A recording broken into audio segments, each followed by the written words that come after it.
We've got George Lambrianides with us today, and you learned a little bit about it on the event page. But I'm gonna just quickly go through of what I know about him, and then I'm gonna let him take the stage and explain who he is. So basically, George is the lead blockchain at Antikythera Capital, which they invest in crypto assets and crypto companies.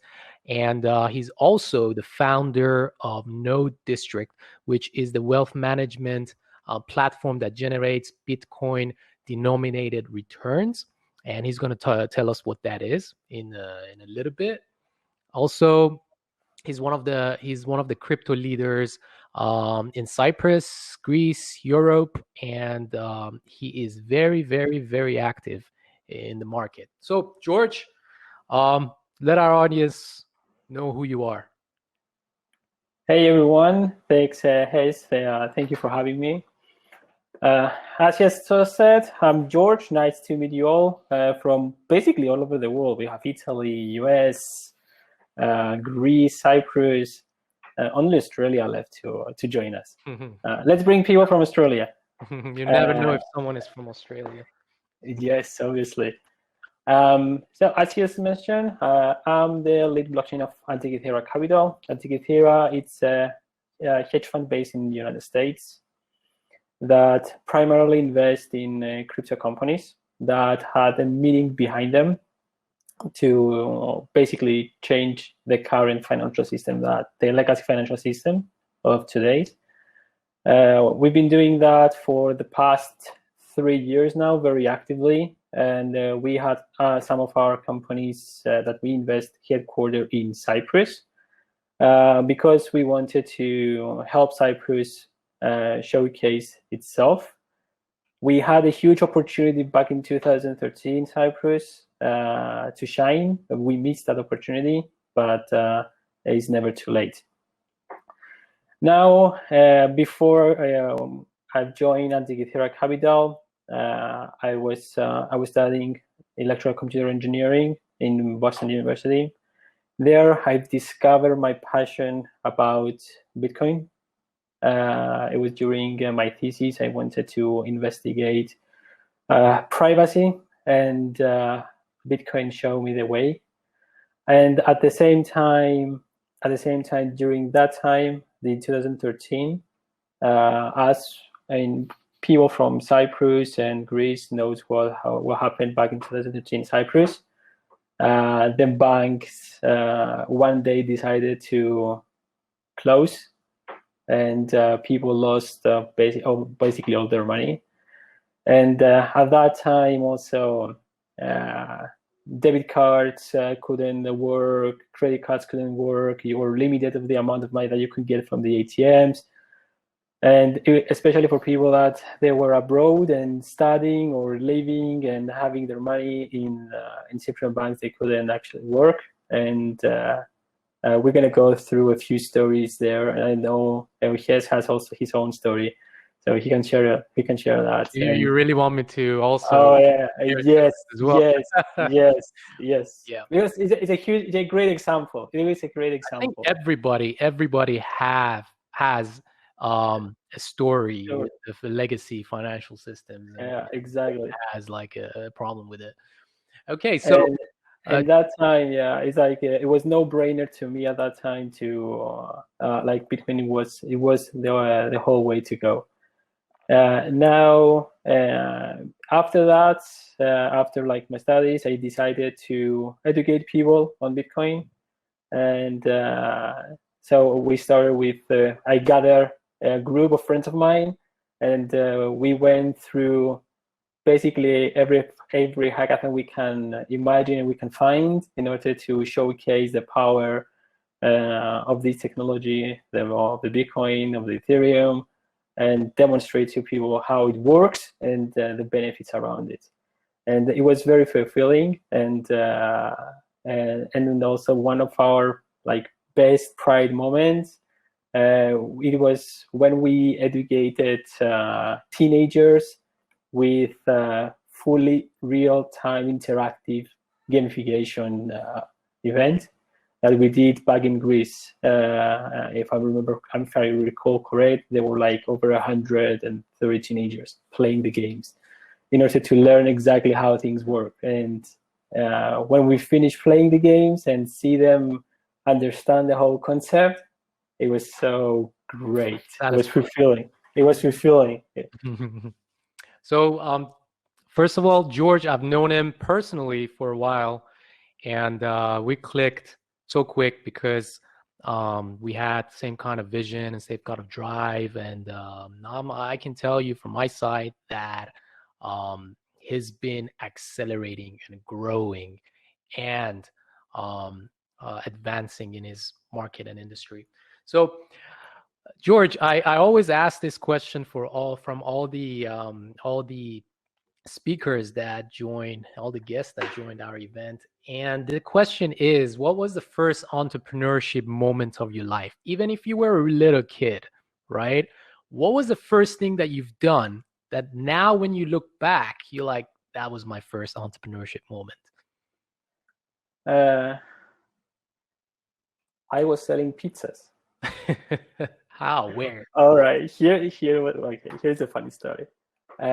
Every day during the university, every single day at 7 p.m. I was going to the hypermall, and over there I was finding fresh, discounted pizzas. They were like 45, 50 centimeters, like large, or like the really huge ones. I was like, okay, well, how much is it? It was from $10. They reduced it down to $3. It was like almost 70% discounted. I was like, okay, I'm gonna take a couple and then go put it in the freezer and have it like for a week. When I went home, I started cooking one of the pizzas, and my roommates came to me and was like, "Oh, it smells so nice. Can I have a slice?" I was like, "You pay for it." I did, yeah, literally. I was like, "Yeah, you can have it one, but for a buck." And they were like, "Really?" I was like, "Yeah, spend the time to cook it." So at least I'm gonna have to get rewarded for it. And I would start selling the pizzas to my roommates, and every single day I was actually selling the pizzas to my roommates. And that was the first time that it was like, if I kind of think back, that was the first time that I like, okay, probably that was the moment that. So without knowing, you started a drop shipping business. Well, I had to go to the hypermarket every day.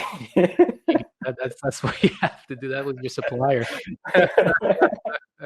That's great, George. I know that you kind of touch upon the topic of how you got into the crypto space, but tell our audience what keeps you motivated to stay in this space. Right. When the 2013 crisis happened in Cyprus, it touched a lot of my friends. I had a friend of mine who traveled in Greece, and he's stuck there with no money, and he had to talk to his friend to fly over there with cash in order to be able to move. I had also my own experience of almost not be able to pay the rent because I couldn't withdraw money from the card, and I couldn't do wire transfers. I couldn't do anything, and I'm seeing all the time in the news people in Venezuela, in Colombia, in Africa, getting denied of financial well-being, and having that back in my head,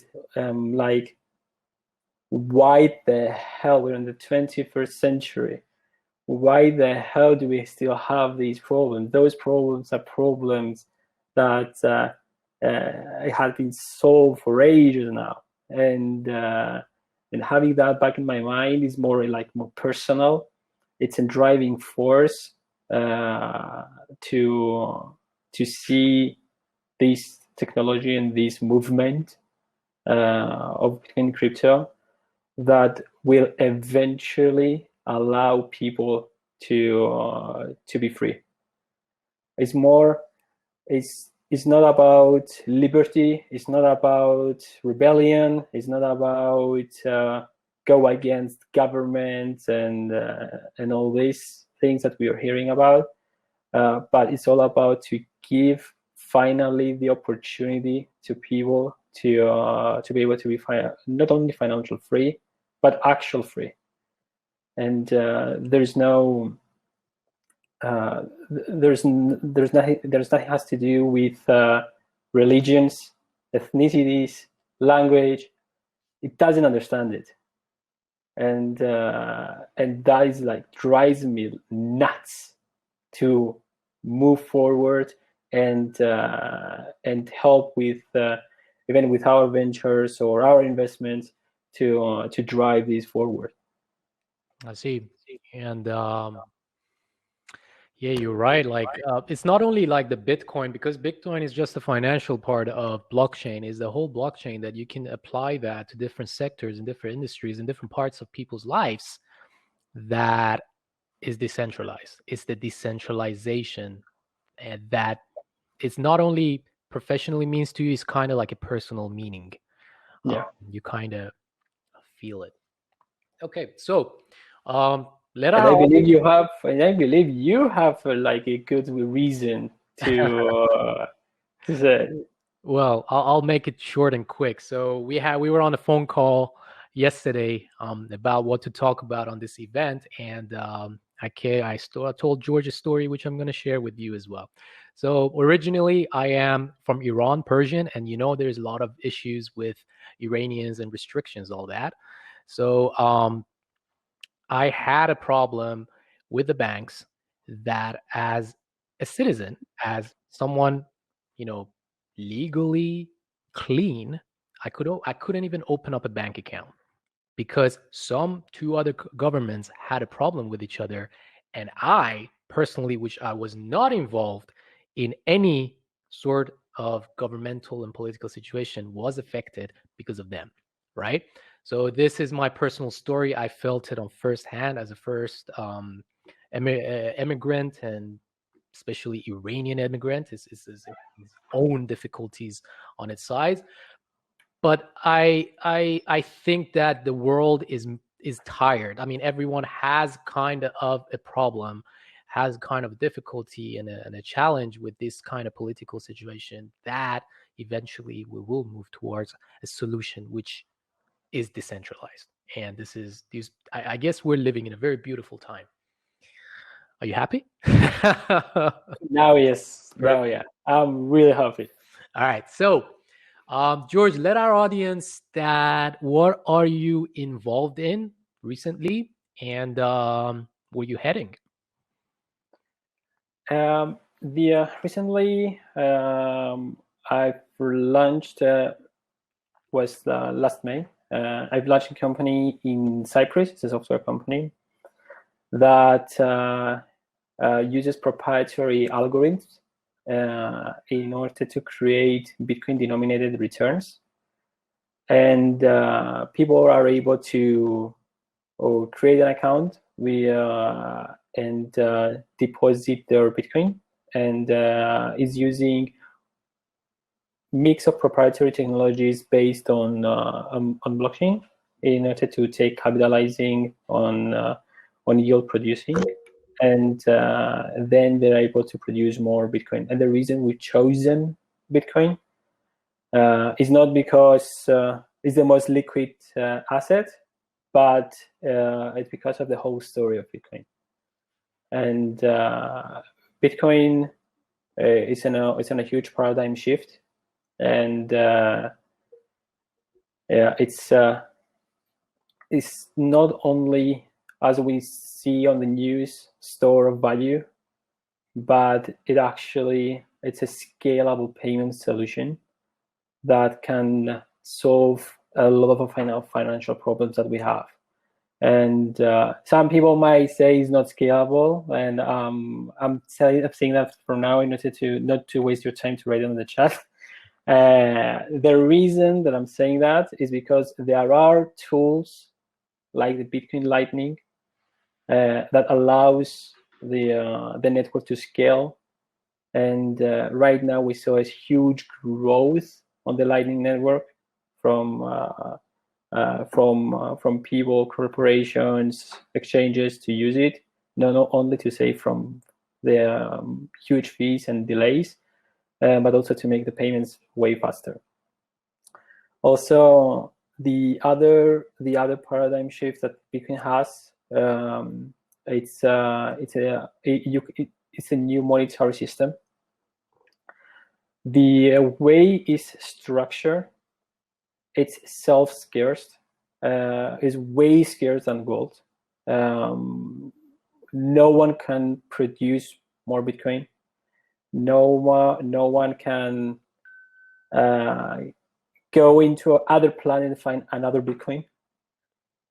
It's only one, and the limited supply is designed in such a way to be a deflationary model instead of the current financial model, the financial legacy systems that are inflationary.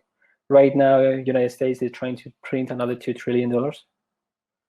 Now it's making like more than double of what they printed over the last few months.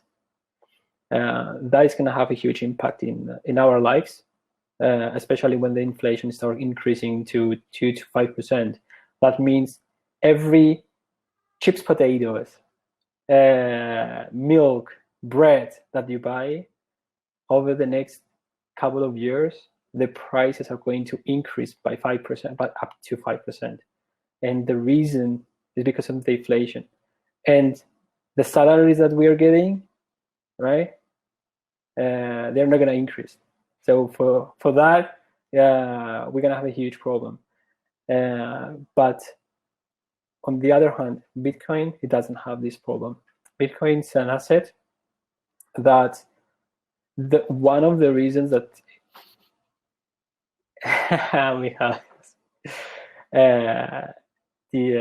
one of the good things that Bitcoin has is an asset that actually utilize the inflation to increase in price, and it's like any other hard asset. But because it's so limited, and people when right now they actually started understand the reason of the creation of it, they want it even more, and that's why also what we saw will happen over the last few months. It's not because now they discover it, that now they understand the meaning and the importance of it. That's true. That's very true, and it's kind of concerning as well with the amount of money being printed. And we had this discussion before that it's going to affect a lot of people and industries and businesses. Yeah. Before we continue, I would like to tell our audience that if you have a question, write it on the chat, and if I see that is appropriate to ask at a spot, I will ask it. If not, we have a Q&A at the end of the event, which you can ask any questions from George. I'll bring you on the stage, and yeah, don't be shy. We're here to give as much as value as we can. And also, I would like to add, if we run out of time and we don't answer all the questions, I would love to collect all the questions and answer to everyone one by one after the event. Well, we're gonna share your email, so you're gonna. Yeah. Feel free. Anyway, so let's get into more of a Bitcoin topics. That first we wanted to for the audience to get to know you. I think they have a very clear picture of who you are right now, and why you are where you are, and why you're doing what you're doing. And we've got a clear picture of why Bitcoin is emerging recently a lot. So before we're getting into the topic, and I want to start by asking you a question of, is a more fundamental question of where is the origin of money and how we ended up with Bitcoin today? Yeah, the money started like from the day one of humanity. At the beginning, we were exchanging eggs with milk, cows for bread. We had like a medium of exchange there. Then we started creating. We wanted to create some value, so we started creating coins out of minerals, and we gave them value. And we were deciding that mineral of a coin, like a gold coin, silver coin, copper coin, had a representation of 5 coins is an egg. And we started from there. Going fast forward, we didn't have banking. So back on the days when you wanted to travel through deserts, through oceans and everything, you had to carry everything with you.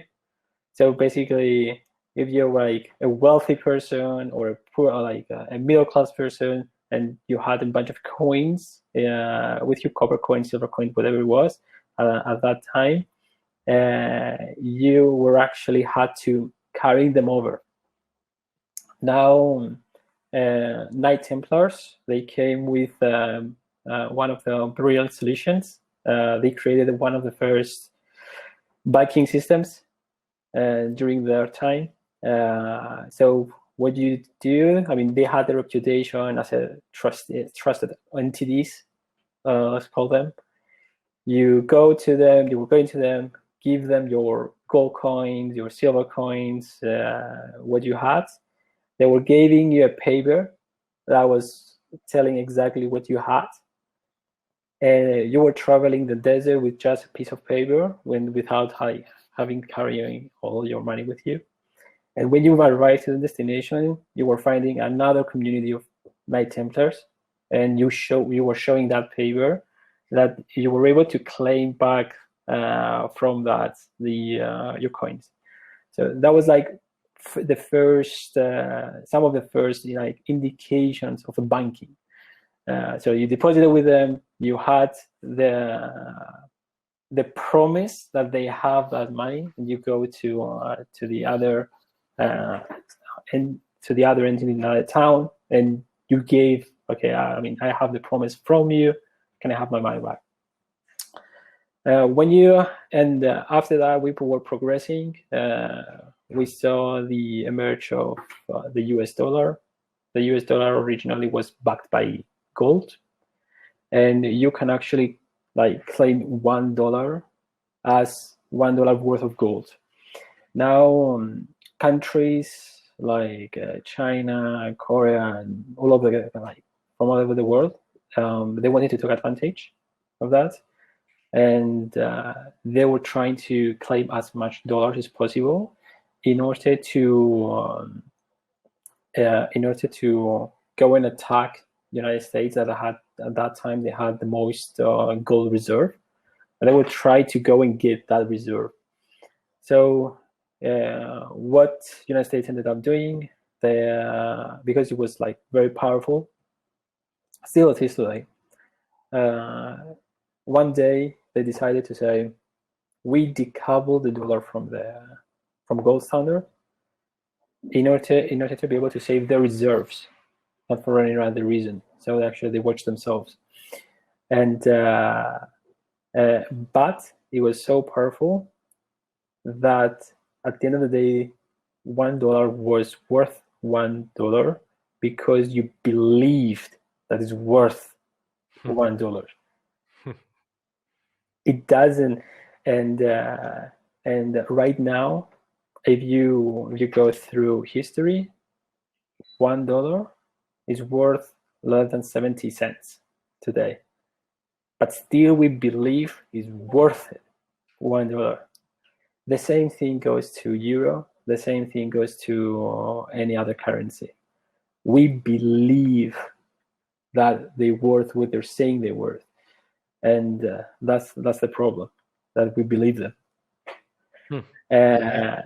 The Yeah. human perception. And how do we end up with Yeah. Bitcoin? Where did that come from? So now having the power to print unlimited supply of money, because now it's not backed by anything, right? So you can print whatever you want. You can do whatever you want. The bankers from around the world, they started to take advantage. The government tried to take advantage from that. Companies started taking advantage of it, and they were borrowing like crazy, and they were finding financial products to promote to people, complicated products, financial products to promote to people. And at the end of the day, what happened is we started having fractional reserves. And as soon as the growth of that started going nuts, basically, the housing bubble started in 2008. Before that, we had other recessions, and that happened because people started borrowing a lot more than what they can afford. And at the end, it collapses. And big players, funds like the Lehman Brothers, as we know, they were doing their own game, and that has huge consequences because of how much money we can print without having any consequences. The consequences back then was like, until even today, is the inflation, right? So after all these recessions that happened before, after all this treatment that people had, a group of people or an individual, we don't know, we will never gonna know, decided to take on the matters on his own hands and find a solution to it. Back in the early 90s. Sorry to interrupt you. Sorry, I'm just gonna let my cat out, and then you. All right. I'm hearing you. Okay. Back then, we were trying to do digital payments, but there was a problem in digital payments. We couldn't avoid the double spending problem, which the double spending problem was, how can I prove that the money that I have in my digital wallet, I've sent it to Hess, and the system will know that I don't have the money anymore, and not sending the same amount of money to someone else. There were a lot of they were trying to do a lot of solutions around it. They failed a lot, but through time, a lot of cryptographic technologies came along that we use on the internet today. And this group of people, or the individual, figure how to put the puzzle together. And when it put the puzzle together, it created Bitcoin. And because it solved the most important problem of all, which wasn't the inflation, it wasn't all the other things, it was the double spending problem. When it solved that... What is the double spending, for the people that don't know? I think you just missed it. But double spending is basically, I have a wallet, digital wallet, and you have a digital wallet. I have €5, you have, and you want me to send you the €5. How I'm going to prove digitally that I've sent you the €5 and I don't have it anymore, in order to be able to send it to Yanis or Tim or Michalis or Austin Smith? If I was going to send it to them again, that means I double spend the same €5. So when we were able to solve that, then Bitcoin emerged, and started being using by technologists. At the beginning, it was for a joke, kind of a joke. When I started like using it, like still was a joke. I was like, okay, let's play around with that and see what's going on. When people started understanding the whole concept, then they were like, right, there is a lot more into it. And a lot more into it is not about price. A lot more into it in terms of no one can control it. There's no foundation about Bitcoin. There's no company about Bitcoin. There's no individual about Bitcoin. There's nothing behind it. There are machines around the world that protect this network. And the way it works, think about it. For example, like Swift program, right? You want to send money through Swift. So there is a network of computers that you write how much you want to send. And that company, the Swift company, is responsible to track the books. So I know Hess has €5 and is sending those €5 to George, and I'm verifying the transaction through the Swift network, which is an independent, individual, powerful organization. So the same thing with Bitcoin, but there is no central authority to control the whole network. There are distributed networks around the world. We have what we call them validators, that they're verifying the transactions. We have some in Cyprus. We have some in the United States. We have some in Australia. We have some all over the world. And for someone who wanted to shut everything down, it has to go everywhere. And even if they've been able to successfully shut some parts of the network,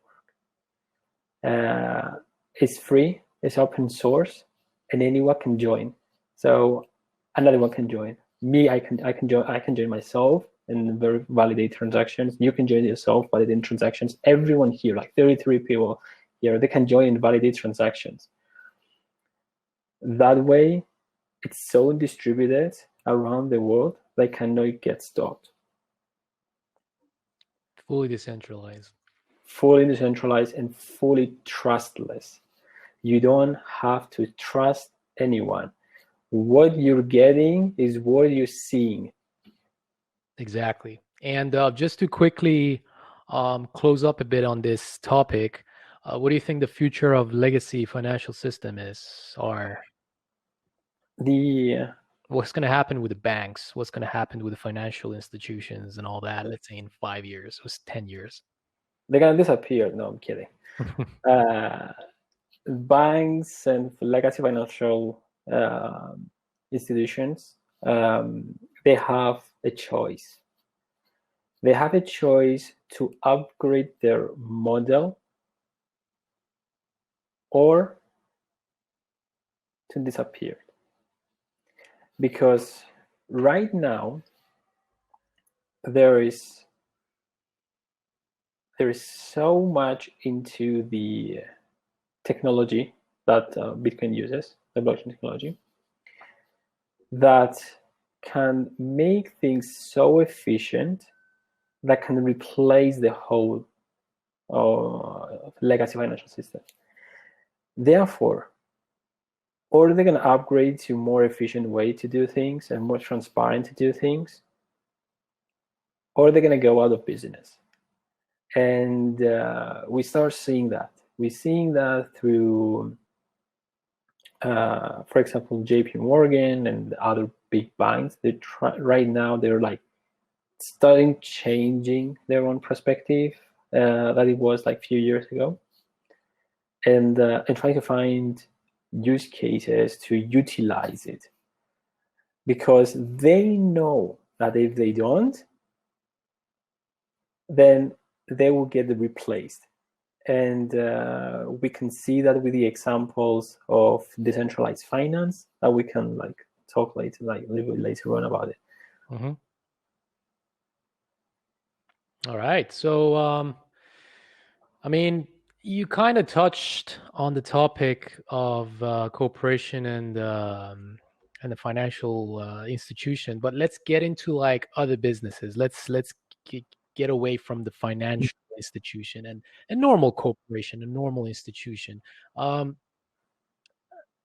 We see some of the corporations are exploring Bitcoin, but is increasing. What do you think happened with these businesses, with the corporations, non-financial corporations? Well, you can integrate Bitcoin not to just in finance, but to also other aspects of the industry. You can use Bitcoin to validate certificates. We have a company in Cyprus and a spin-off by University of Nicosia as well, that they're issuing the certificates of Nicosia on Bitcoin network. You can use Bitcoin for validating goods, like the origin of goods. You can use that. So you can use Bitcoin for copywriting. So you can actually proof stamp your work into the network, and you have the ability to prove all the time that you are the handful owner of it. So there you can use the technology of Bitcoin to pretty much whatever you can imagine. And a lot of people, they can argue Bitcoin doesn't have smart contracts like other networks. Maybe it doesn't have like the conventional smart contracts, but the way it's so open and the way you can program it in a way to replicate the way the smart contracts work. Mm-hmm. And that's something that people like missing from it. We saw Tesla buying up a lot of Bitcoin, and us also we saw a news coming out this week about Mastercard, yes, stepping into crypto and announcing that they will be accepting cryptocurrency and Bitcoin as payments. Mm-hmm. So we see some big moves here from big guys. What moves are big guys taking right now that ordinary people don't know? Well, the reason some information.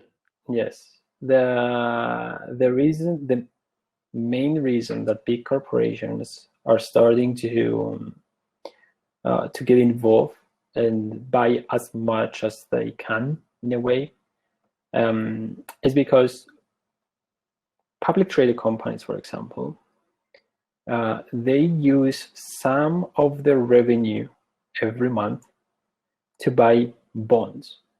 The reason that they bought bonds is because they wanted to have their dollars into something safe that earned them some interest rate and use that interest rate in a black swan event. So if something happened, like really drastically happened to the company. Some other companies, they have their own reserves for protection for the company that they hold these dollars into a bank and in order to use them for a black swan event. Now, those dollars, euros, and other fiat currencies, due to the inflation, are losing money, are losing value. So having something that loses value, and also let's not forget also the negative interest rates that banks have. So having your money in the bank with a negative interest rate, you're actually paying the bank to hold your money. So you pay them for your debit cards, you pay them for the credit cards, you pay them for your checking account every year. You pay them for the transaction fees. You pay them to hold your money. They're ripping you off in a way. So the corporations understand this game. And what's the alternative here? It's Bitcoin. It's deflationary model. You can control it, and you don't need to pay anyone to have it in possession. So they started dropping their dollars or fiat currency in order to get this hard new asset and have it in their possession. And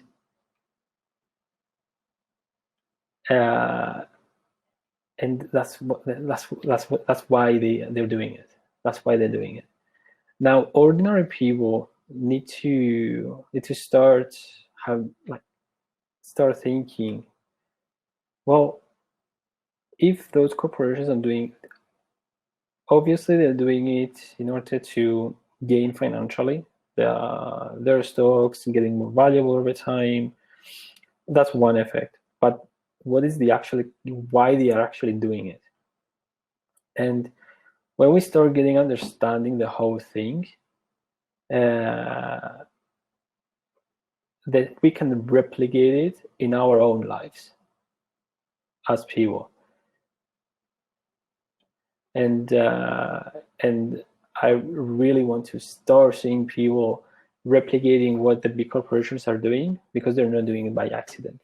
It's not just they wake up in one morning and let's buy Bitcoin. Even if it's like, we had this discussion before, I think last week, even if you can just weekly buy a small amount of Bitcoin and store it, because it is gaining value. It is liquid. You can liquefy at any time, so you're not going to lose the value, you're not going to lose your money or whatever, and just have it there. Why would you keep your money in the bank account, which is, first of all, negative interest, inflation, and all that stuff happening? Or you can have your Bitcoin transact around the world. Why having the bank denying you a bank account? Exactly. All right. So we've got one question from George, Papa George U. He says, what about Christine Lagrad? Is that Lagrad? Comment in recent interview regarding the possibility of central banks holding Bitcoin in the future. Well, there is a possibility that central banks they will hold Bitcoin in their reserves, and that's especially for the Bitcoin maximalists most. It's our dream that Bitcoin will become global reserve currency, and the reason for that is because of the abilities that has. It's a hard asset. It's harder than gold. It's better than gold, and it's more. At the end of the day, it's more valuable than gold. And eventually, banks and central banks will hold Bitcoin. They will hold Bitcoin.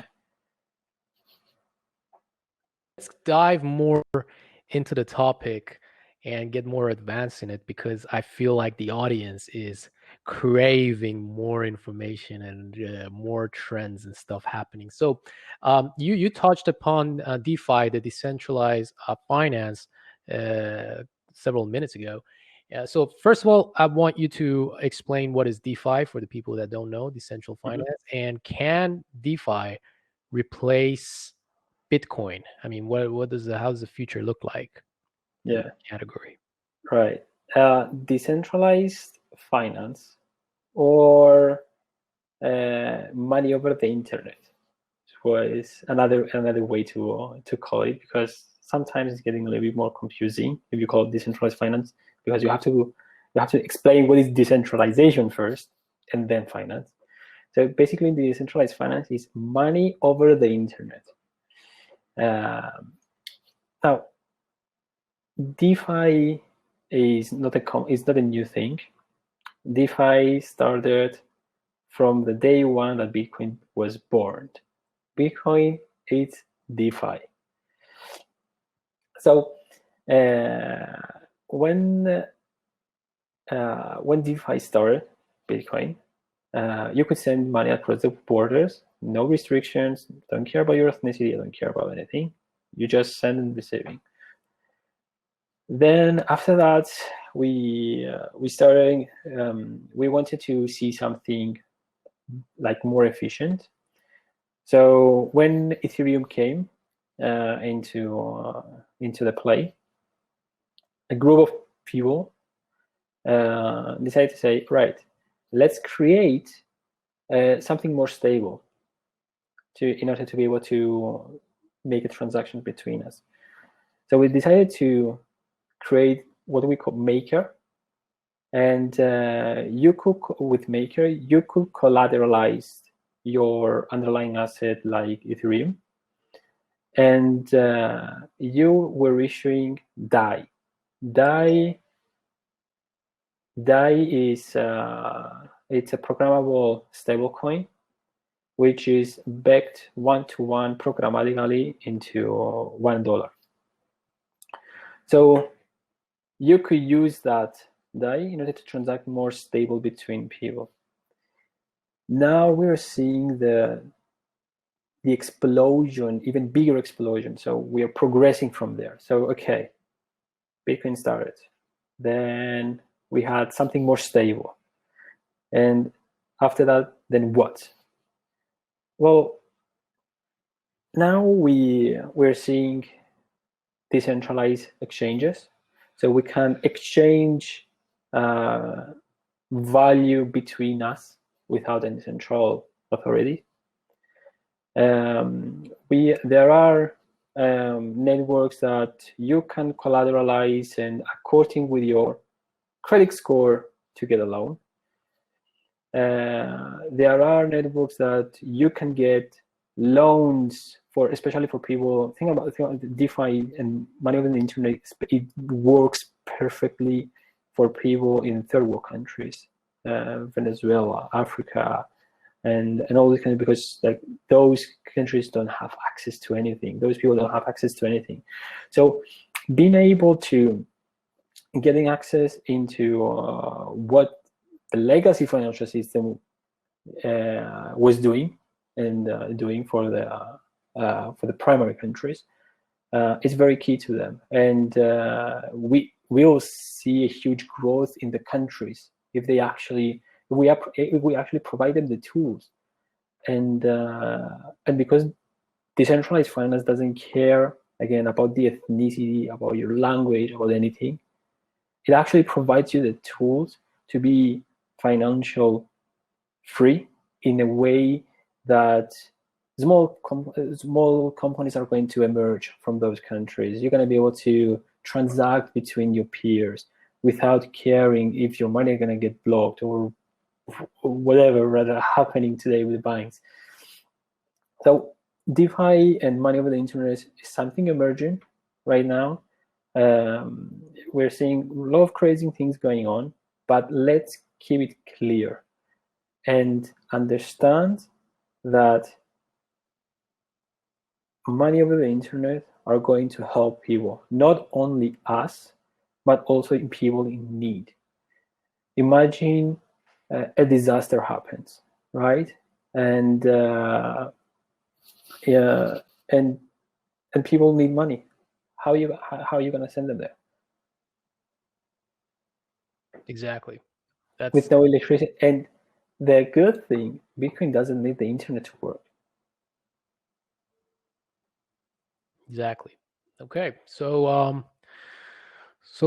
it's a very clear. I mean, in some aspects, it looks a bit like a fantasy, but it could become true. Like it could become reality with enough, let's say, contribution of the tech guys and all that. It could become a reality, and we're moving towards that, which is great, which is amazing, because we just had enough of centralized systems. You know what I mean? Like having others control and decide how your life finances will be. Okay, so you talked about a little bit about transfer of payments using Bitcoin. So how can we utilize Bitcoin as a mean of payment, and can we do that? Because as default, Bitcoin is kind of slow. How can we do that? Well, it's very easy. I saw the questions of George and Haralambos. I will use them at the right moment when we get into Ethereum. So yeah, go ahead, George. Okay. So yes, originally Bitcoin is slow for a purpose, but in the question of if we can use it as a means of payments, we can definitely use it. Depends on the situation. If there's something that I'm not in a rush, so in a shop to buy a cup of coffee, right? There's no need there to use it.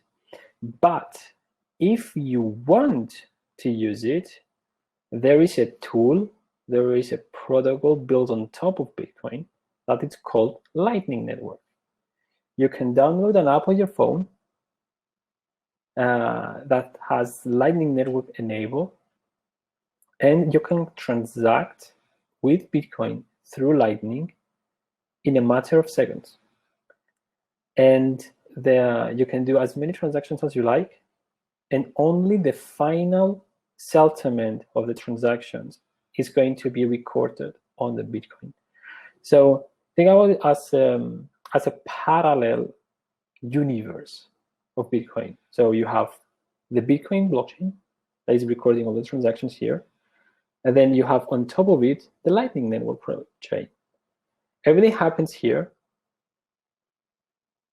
It doesn't record it on the Bitcoin network. It's going offline, and then only the last transaction is getting recorded in order to showcase, right, at the end of the day, I have 0.5 Bitcoin, and Hess now has the extra, the final transaction that they pay him, the 0.3. So you can use Bitcoin as a means of payments, and using that, the Lightning Network, is even fast. That's interesting. And like we saw that on Ethereum, that you can build stuff on top. Can we do that with Bitcoin? Yeah, we can build anything that you like on top of Bitcoin. As we mentioned, we saw the spin-off company from University of Nicosia building certificates, issuing on Bitcoin network. We can build financial systems, multi-signature wallets on Bitcoin network. We can build copyright to copyrights on Bitcoin network. We can do proof of authenticity. So I'll give you an example. 2 years ago. 2 years ago, there was a hackathon in Lithuania, and Lithuania, the central bank, wanted to issue the digital collectible tokens in order to celebrate the 100 years of independence. And they wanted to do it over blockchain. One of the teams there, which is also a good friend of mine, he's a Bitcoin developer. What he did, he actually proved the authenticity of the coins through the Bitcoin network. He created the hash, they embedded the hash into the coins, and you can prove the authenticity of the coins through Bitcoin. All of other teams, including my team, we were doing everything on Ethereum and smart contracts. But he, by himself, he showcased that you can use Bitcoin for it. That's great. I'm gonna go towards Halambo's question, but I mean, he asked, is Ethereum better than Bitcoin? I mean, you can't really compare them because they're from there are 4 different applications and different purposes. But let's talk about Ethereum's potential growth in the future. What is Ethereum moving towards? I know this event is about Bitcoin, but just touch upon that real quick. Right. Well, Ethereum, it is different than Bitcoin. First of all, the core concept is not. But what you can do with Ethereum, they introduce the smart contract. So it's a contract. When you want to do a transaction between people, you want escrows, you want someone that you can trust in order to enable that transaction to happen. Ethereum came and proposed the smart contracts that you can program it in a way to do exactly what you wanted to do in a particular moment. So, for example, you can feed into a smart contract the timestamps of airplanes when they leave the airport, right? And you say to it, if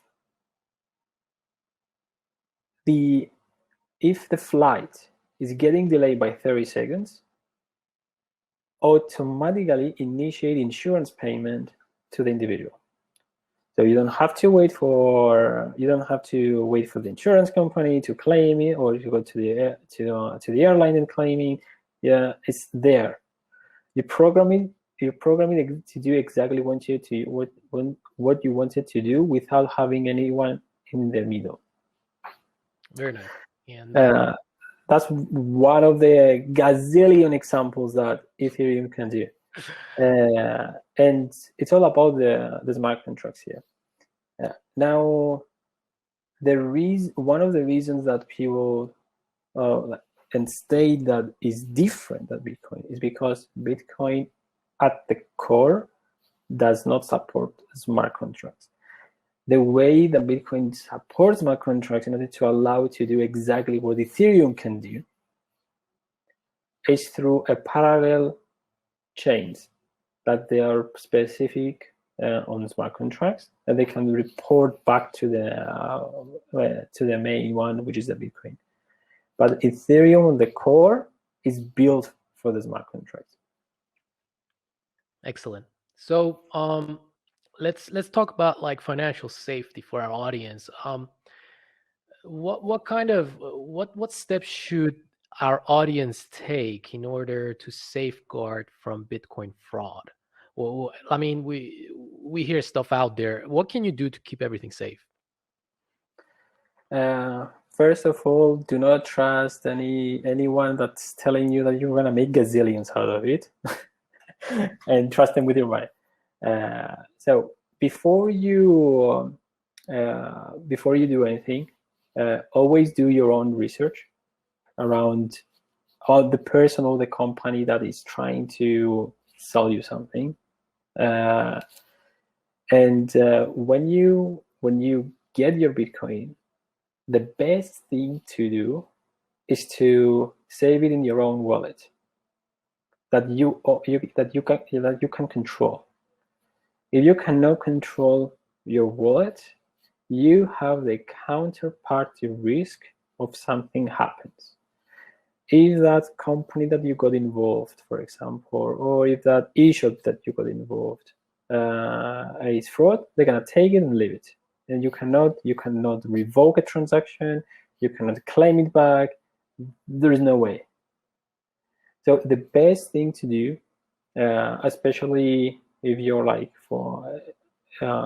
if you're a believer, or if you want to start like having it in your portfolio, let's say, is to have your own custody, self-custody. Okay, thank you. And I wanted to ask you about mining, but I think our time, I mean, we got more deeper than I thought. So let's keep away mining for now. Let's get into like some industry insights and local opportunities about Bitcoin. So yeah, we talked about some of the stuff that are happening with Bitcoin. Now, what are some opportunities that is happening in the field? How can we spot them? Opportunities in terms of investing, studying, developing, anything, mining, maybe. All right. So first, to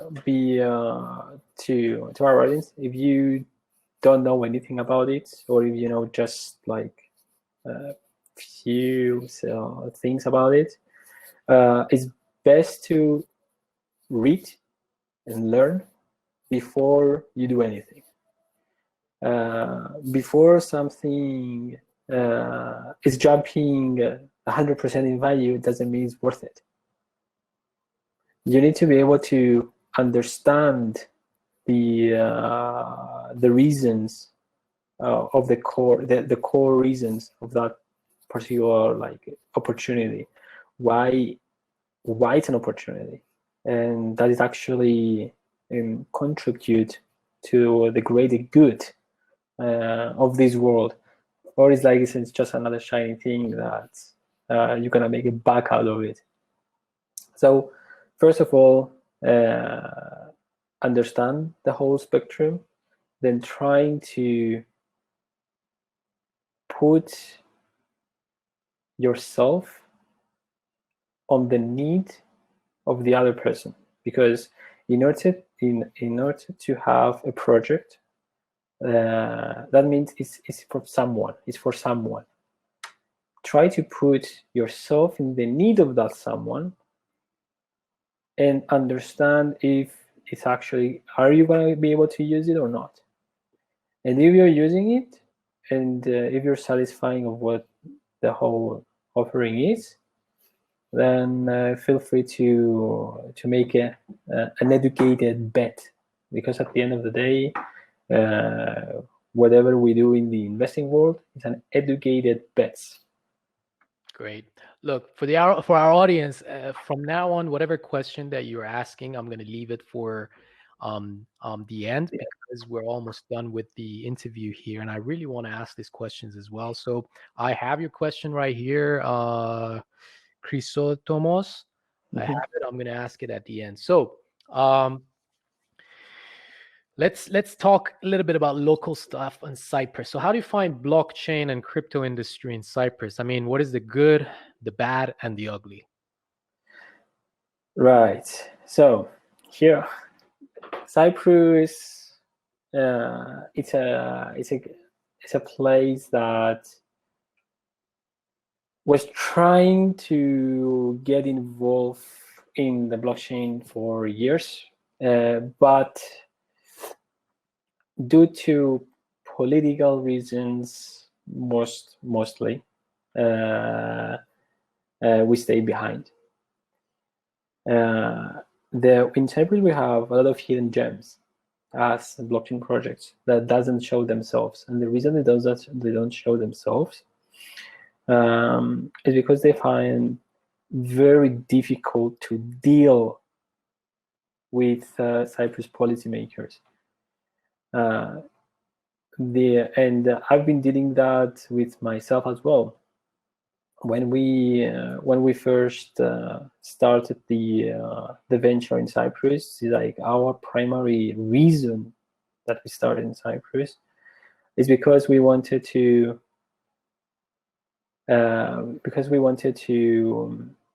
help Cyprus start getting ahead of the curve.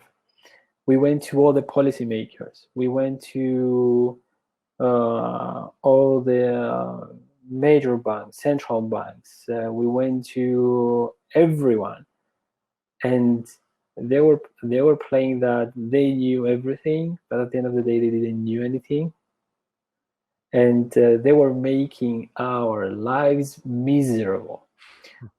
And that is it's not just on us. It's on every single blockchain company that is in Cyprus, and they're especially in Limassol, we have over 20 blockchain companies in Limassol. but they don't show themselves. Then they don't go to policymakers or anyone because they stopped caring for it, because policymakers don't care about us. And they claim that they care. They show like they're throwing you dust in your eyes that they care, but they don't. The thing here is to start understand. I mean, help the policymakers at the end of the day start to get grasp of all of this, and that Cyprus, not just with the position, but also with some of the startup guidelines and rules and benefits that has, it can actually attract good corporations and companies and foundations and projects here, and make this place as a great hotspot. I mean, we saw a lot of growth. I remember it was back in 2017, 16. Things were happening fast. 18 were happening fast. We saw a lot of growth. We saw a lot of news coming out about Bitcoin. Government got involved and all that, and it was becoming a hub, the crypto hub of the area. But then kind of died off. So Leah, I actually have a question related to that, so you're gonna get your answer about what you ask. And I want to ask you, George. Leah, I will send you a link right away to your question. So George, what is the future of Bitcoin, and where do you see Bitcoin in 5 years? As we mentioned, Bitcoin is on a paradigm, right, of the two trends. It's the trend of sound money, hard gold, harder than gold, and we will see a lot of the weak currencies from third world countries that they go to hyperinflation, moving their value, their capital into something more, into something better. And because Bitcoin proved itself over the last 12 years, they're gonna start looking at it. They're gonna start like flow into it, and probably gonna use it as a reserve currency for their country. Maybe they're gonna use it as a means of payment for their country. Maybe they're gonna use it as a store of value for their culture. Maybe it's gonna become like a cultural thing on some countries, and that's one thing. The other thing, it's a new monetary system, and it's a system that, as we mentioned, that you can build anything that you want on top of it, like technological things, or you can build anything, any financial related things on top of into it. So I can see over the next 5 years, I can see people being in our lives. I can see the Bitcoin being in our lives like never before, and I'm gonna be very, very, very, very, very, very, very, very satisfied if I see Bitcoin contributing into the third world countries. Yep, that's so true. Again, I have a personal experience with loss of currency value, and back in the time, I was actually getting funded from my family, and with the drop, like your whole life changes. So yeah, kind of, it is the solution to these things that you mentioned. Okay, so the next question I had, you kind of answered it with the question of the opportunities of Bitcoin. But quick, I'm going to merge two questions together, right? So let's say right now some of our audience heard you and they loved what you said and they're very interested to get started with Bitcoin and cryptocurrency, but they have no idea. They have absolutely no experience to get started. First of all, I want to ask you that question: how they can get started, and then mix it with what Leah actually asked for a takeaway. Can you name some few resources, tech, gadgets, software, hardware that's gonna save them a lot of time and money? Yeah. Well, if you don't know anything, the first thing, literally, the first thing that you have to do is to read the Bitcoin white paper. That's the first thing that anyone have to do. If you do not read it, you're not gonna get it. Now there are a few versions of it. There are more the original one, which is more like technical version of it. But also there are versions that are more for beginners in order to grasp the whole concept. And the Yeah, it was, if we start going technical, we then people start gonna lose their minds of what's happening. And at the end of the day, we don't know. Here's the thing: does any of us here know exactly how the internet works? We don't care, right? It works. The same thing is going to happen to Bitcoin, but we have to educate ourselves. It's something new, even if it's been over a decade now. It's still something new that we need to grasp our heads around. It's a good source. It's the Bitcoin white paper, first of all. Now, after that, there is a great Bitcoin engineer that I love and admire. That he has like gathered all the resources that a person needs, which has everything from technical, if someone wants to build something on top of Bitcoin, or even until like news for the Bitcoin, what's going on. And that source is called loop.net /Bitcoin information. Loop.net. Yeah, LOPP.net. LOPP.net /Bitcoin information. Maria, can you put that on the chat, please? I already did. Oh, you already did? Yeah, I already did for Leah. So Leah had the inside info before that. Yeah, so we can share that with people. I mean, guys, feel free to go there. It's everything that you need. You don't need anything else. Don't bombard yourselves with blogs and articles all over the place. There is all the information that you need. This person that I admire, he put the effort to collect all the necessary information for beginners, for technologists, in order to start learning about Bitcoin. Well, thank you, the guy, whomever it is. Okay, so these are all the questions that I prepared. Is there anything else that you want to share with our audience as the last question before we go to Q&A?